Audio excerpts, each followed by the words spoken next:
Hello everyone! Ayan, magluluto po tayo ng gisadong bok choy. So ayan, mag-start na tayo. Ayan yung mantika, then next na natin ang ating kunting giniling ang lang nilalagay ko dito. So yung giniling naman optional yan kung gusto nyo. Pwedeng wala talaga. So meron kasi akong giniling, nilagyan ko na lang ng kahit konti.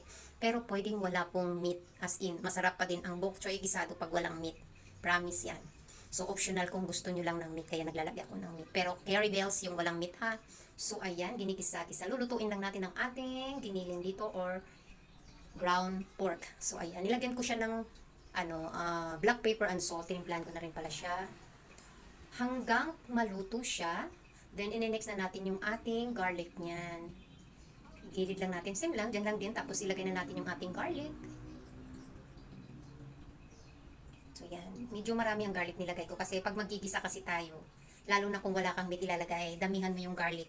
Masarap talaga yung garlic pagdating sa ganito kasi yung aroma niya, naglalasa talaga siya doon sa ating niluluto.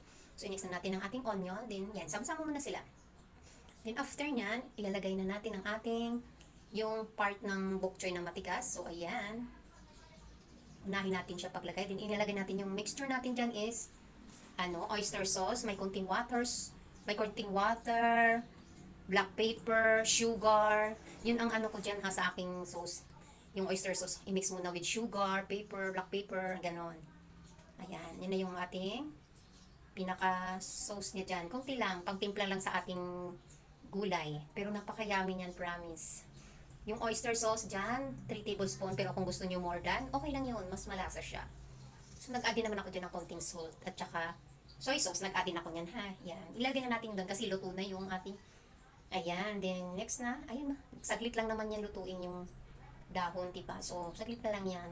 Takpan mo lang siya, then hanggat sa kumulo, yun na yun. Sa kulo lang kasi pangit naman pag ma-overcook. So, ayan. Patapos na po yan. Ayan. Ang yummy po niyan. Promise, try nyo talaga. Healthy po tong ulam na to. So, hindi nyo kailangan lagyan ng meat. Masarap na po siya. Healthy pa. Optional lang po ang meat ha. Pero pag walang meat, more on garlic and onion ang ilagay nyo. Yun lang po.